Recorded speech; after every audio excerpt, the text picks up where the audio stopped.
Okay, so chapter 20, yeah, this one, and chapter 21, they're in 3D. So three-dimensionals are, yes, environment. So it's kind of, at this school, it's included in the curriculum, but we don't really go into it. Okay, so you just have to like listen how we solve the problems in 3D environment. We have already done the first, right? 1 axis and then 2 axis, and then this is 3 axis.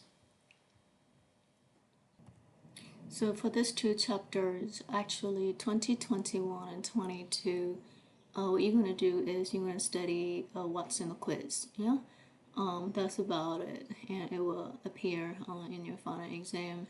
The rest of them just try to understand how we do the things in 3D environment. And we're still doing a body, okay? And then you have a rotation, and this type of rotation we're studying around a fixed point, and also the motion is a plane motion. Of course, when we analyze the motion, you know that the motion is not just a single motion. All of the motion, it's kind of like motion in motion, in motion, in motion, related to motions all around. Yeah, so we call it the relative motion. So when you have to analyze the motion, a motion that is related to other motions, okay, you will have to deal with many different axes. Yeah? And we call that, some of them are translating, some of them are rotating, the different types of motions that you have to deal with. So your analysis is pretty much relative to other motion, okay? Then of course, instead of studying the whole body, we usually pick a point on the rigid body. So it's easier for us to be able to calculate stuff, yeah? And we assume that that point represents the rest of the points in that body, because when you have a rigid body, this is an example of it. And then of course it can rotate because of the way it's structured here, yeah? And it's rotating about a fixed point, because if you don't have that point, rotation cannot happen. So as soon as you have a fixed point and something is rotating, you do have a distance, yeah, away from that fixed point. And of course we're going to pick a point on the particle again, the particle point on that body. And we're going to assume that that is, yeah, representing for any position in that body, okay? We have been doing that all the time from chapter 12, yeah, to all the way to chapter 20. So you should get at least a big picture of it, yeah? So here, this thing, right, this structure is like, you can rotate, this can rotate up and down, yeah? Because when you pay attention to it, you can see this little arrow line right there, yeah? And of course, that is a hinge at a point on that vertical axis, yeah? So when it turns, so this thing is going to turn this way and that way, yeah? It's subjected to that rotation about this fixed point right here. Okay, Euler theorem is, so what we found about the rotation here is like when you have like a 2-component rotations, yeah? So since you're dealing with a rotation, it's always going, we're dealing with like your force, okay? We also study the motion or rotations along different axes, okay? So that's what it's talking about, because if you think about the resultant or equivalent, yeah, the resultant is the final rotation. Since you are studying the rotations in a different axis, you know, passing through a point, because one axis is going to pass through a point and the other axis is going to pass through the same point, yeah? And your resultant rotation is also going to pass through, your resultant rotation axis is also going to pass through that point, the same point, okay? That's what it's talking about. So if you, I will show you in the picture, so it's easier for you to be able to see it. So to simplify that, you have a motion, and that motion is a rotation. Since it is a rotation, it has an axis, yeah? And that axis is going to pass through a point. you have another rotation because we're thinking about the component rotation. So second component, you have first component, second component also rotating. Since it is a rotation, you have another axis, and that axis is going to pass through the same point of your first axis of the first rotation. Yeah, and when you calculate, yeah, you can try to find the resultant or the end, all right, rotation of that two components of that rotation, okay? And the final rotation axis is also going to pass through the same point, all right? That's the Euler theorem, which is pretty much similar to your vector, vector on a different axis anyway, vector components. Because if you want to find a vector, then we break it down into different axes. We have done so far up to x and y axis, right? Right now, we from this chapter 20 and 21 is in 3 dimensions, so meaning you have 3 axes, so x, y, and z. Okay. Okay, so right now you can be able to see it with the diagram, so it's easier for you to be able to understand Euler's theorem. And of course, in this example, we're talking about the rotation components are finite. We also have infinite, right? So finite means like it's manageable.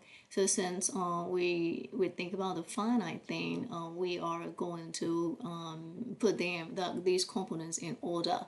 So you have the very first one order, so that's 1. Second is in order, so it's the second one. So first component, second component. First rotation, you have the first axis around the axis. This is rotating. That's your rigid body right here.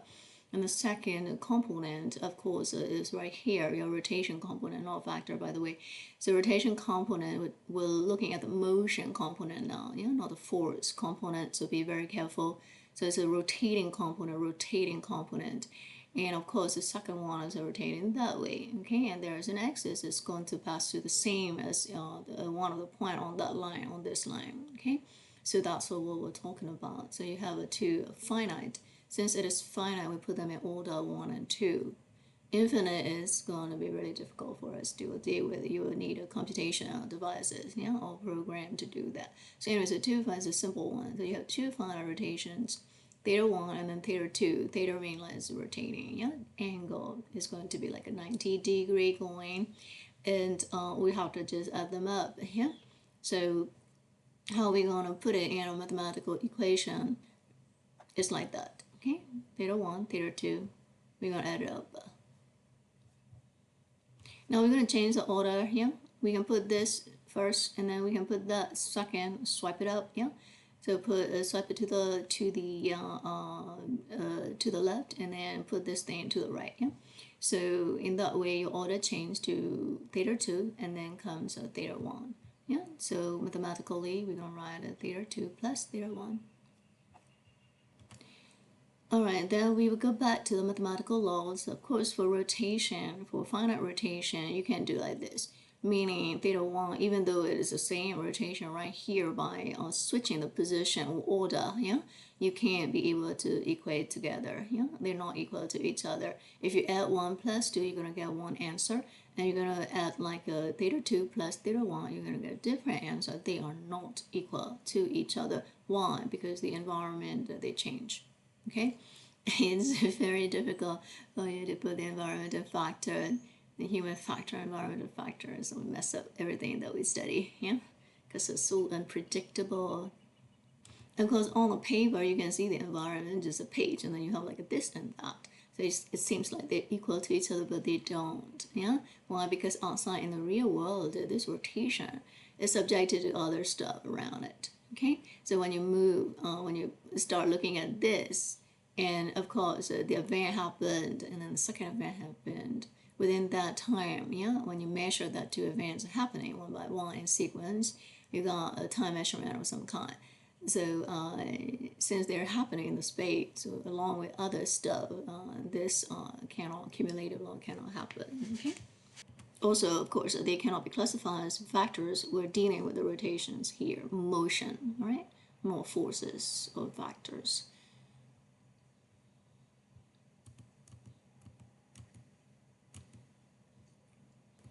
And you go into a very little tiny bitty rotation stuff. So that's an infinitesimal rotations.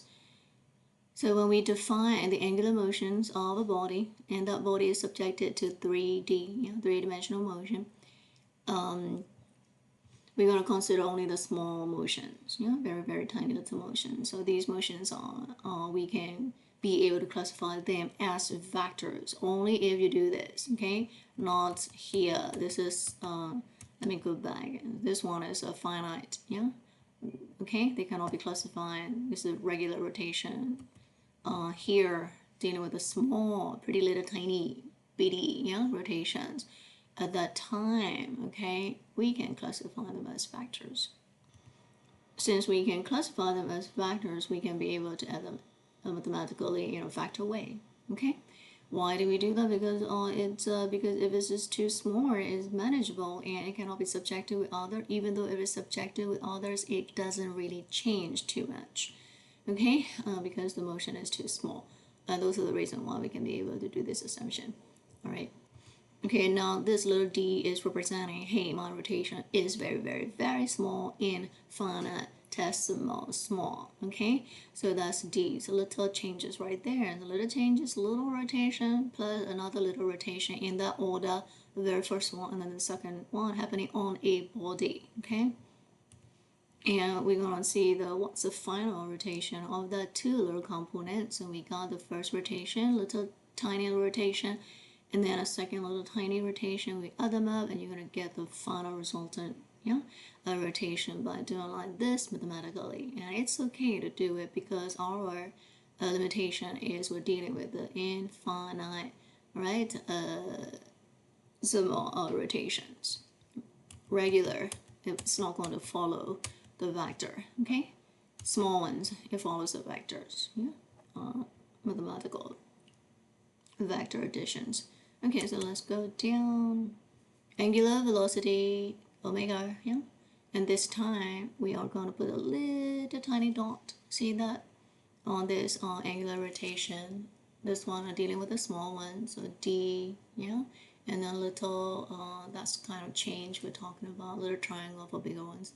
So little d for the smaller ones, something that you don't like, the symbol you don't like, but that's okay. It just is showing you, hey, I am small, I'm a very small angular rotation. Of course, when you're dealing with a rotation, it is going, around an axis, and that is going to be at a fixed, about a fixed point. And our angular velocity, we can be able to calculate that.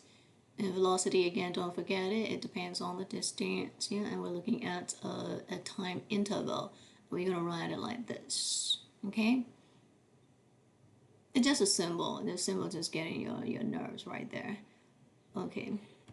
Dealing with a small one, we can assume they're vectors, and we can add them as vectors. We can do calculation as vectors, so that's what we're saying right here,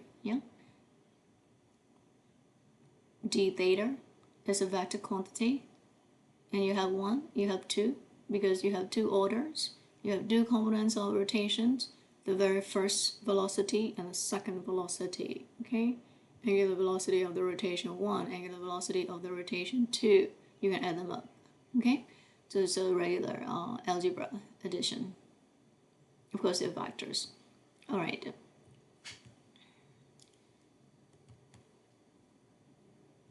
Then we'll get into a little diagram here, It is kind of complicated here, but when you pay attention, you're going to see only, look at this.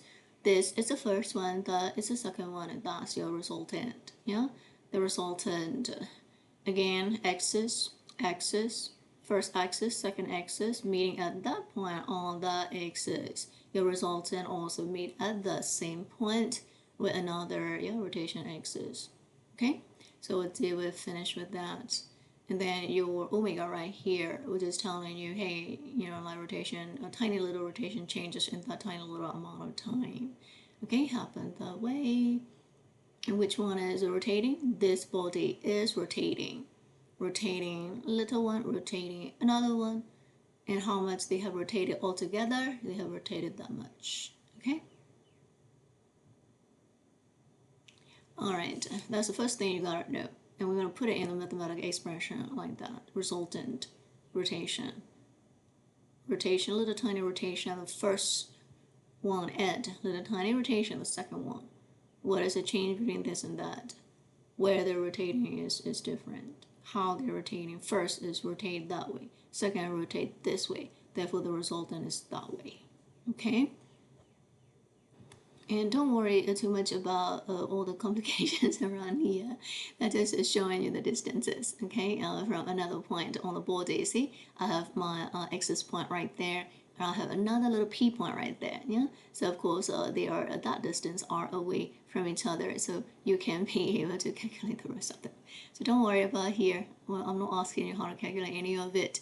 If you get like a theoretical concept, then that's all right, yeah?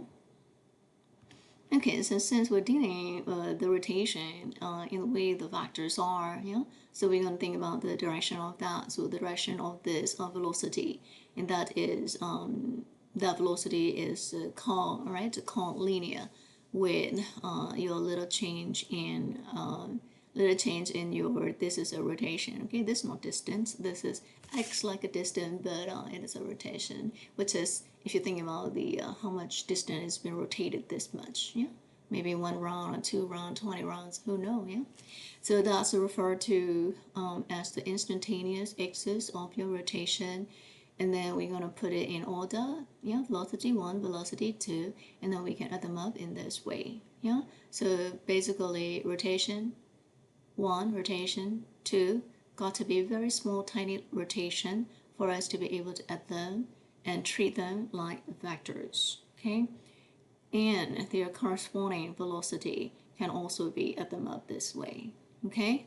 And we bring a very new symbol right here for the angular, yeah, rotational angular velocity for rotation is like this there with a little tiny dot on it, okay? All right. Or you can just go straight like that. If you go straight like this, it looks like the regular, yeah, angular velocity. But anyway, so this one is just showing you it's a very small thing, yeah? Okay.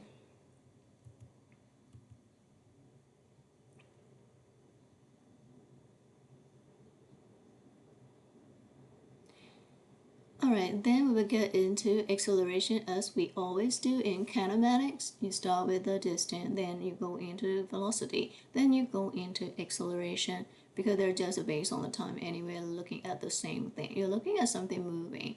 Yeah, something moving, and that movement has different types of movement. In this case, we're looking at rotations. Yeah, and then of course we're dealing with different axes. Yeah, so now acceleration, same symbol you offer. Yeah, and then that's we're gonna put, all right, write it instead of like a angular velocity divided by time, we're going to write it with angular velocity with a little dot over it, okay? Why are we doing this? Because we're dealing with a very tiny little bitty bit of rotation movement, okay?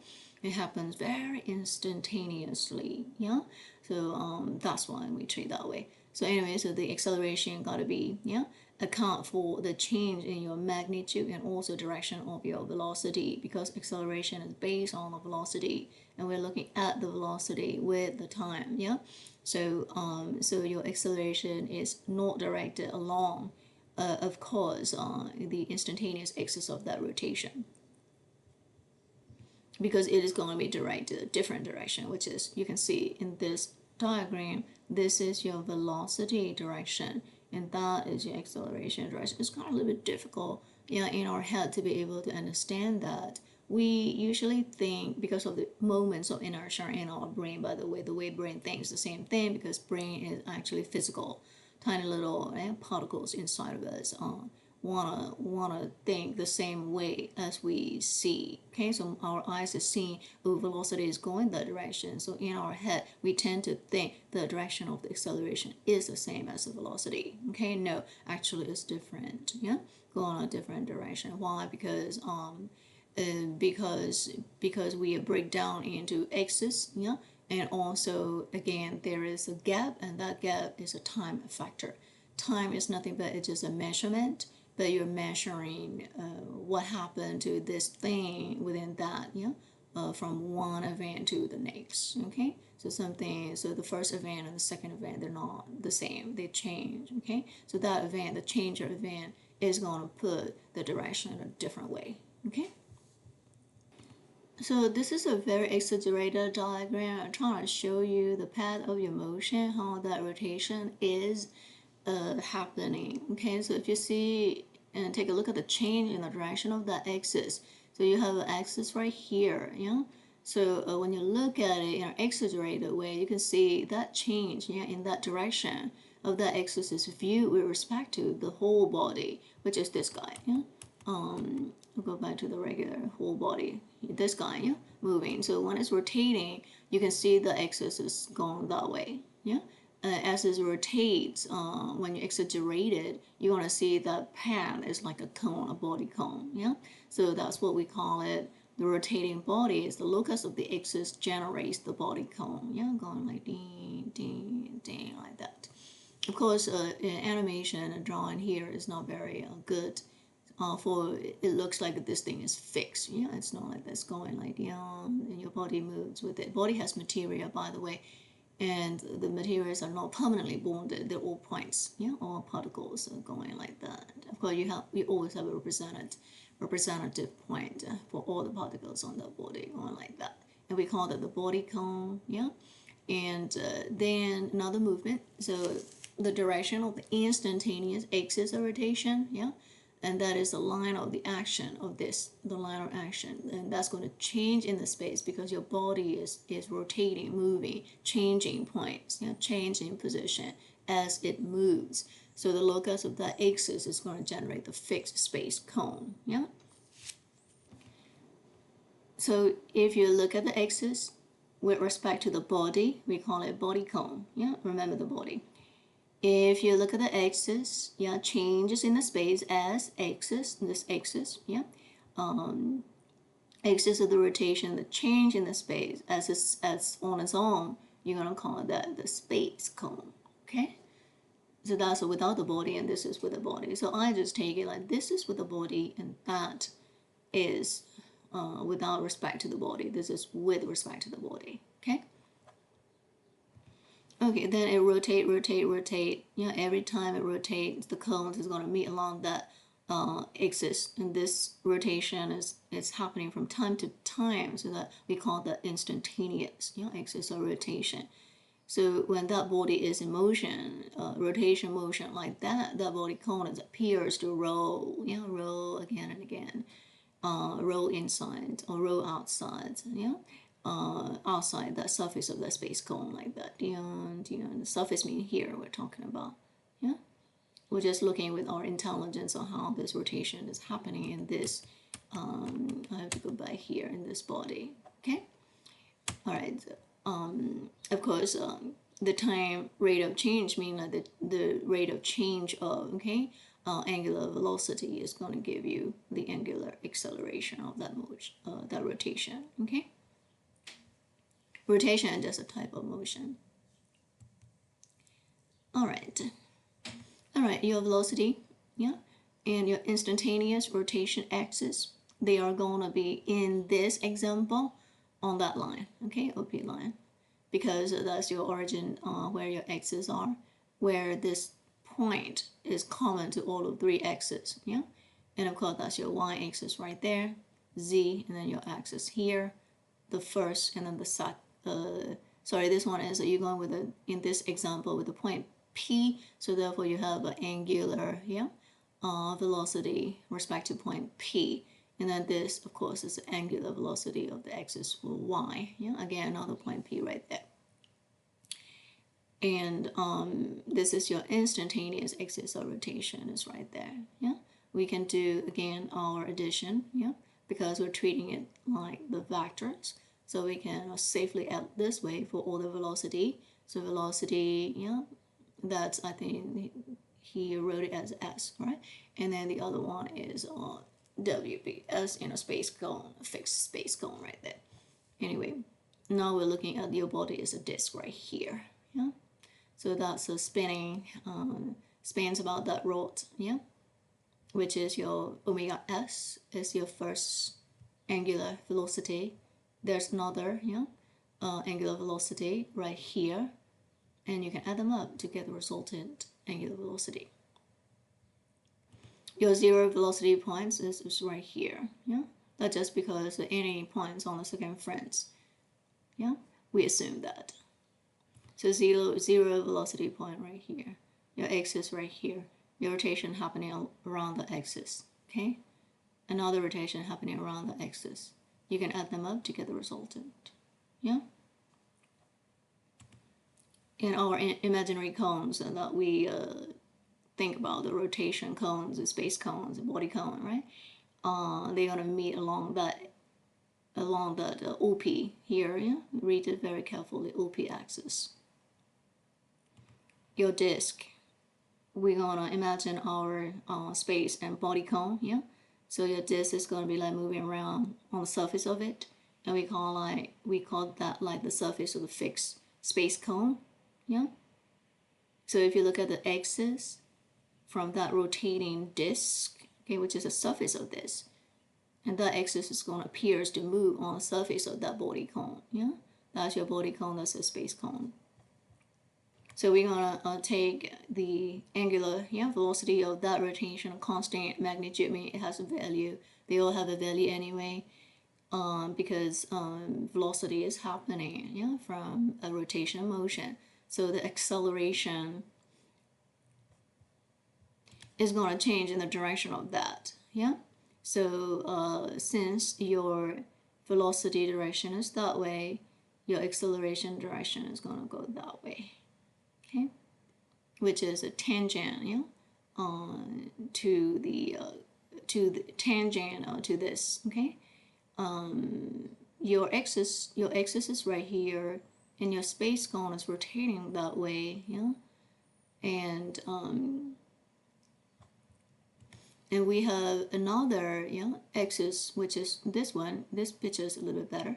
Yeah, so the same point right here where all that two axes meet. Okay, and we're gonna draw that. So you have another space cone right here. Yeah, on the disk is happening right here, and that disk is rotating on its own and also rotating that way because it has a two component rotation. Yeah, I hope you can. It's kind of like your Earth. Yeah. Moving around the sun. So sun here, Earth moving around, and Earth is also spinning on its own. But here it's not spinning, it's just circulating that way, okay? Circulating that way and also moving this way. So you have a two different distinct rotations happening, yeah? In this example, and that's what we're talking about. So you have this and that, and your acceleration is going to push out that way because of that two component, all right, rotation components. Got it? And that's why we treat them as a vector, because the rotations are kind of like forces. Yeah, they interact with each other, and resultant is not the same as the original stuff. Yeah, so original one rotation here, another rotation right there. Why can we say? Because we're following the axis. Axis is right here. So the first rotation is like that for the same body, and the second rotation is like this for the same body. Yeah, so it's rotating like this and at the same time moving. Two motions, so two types of rotation is happening subjected to the same rigid body. So therefore, its acceleration is going to push out of the different direction of these velocity vectors. Yeah, that's all you need to know. Okay, I'm going to go ahead and stop the first part right here. I'm going to come back to it, okay?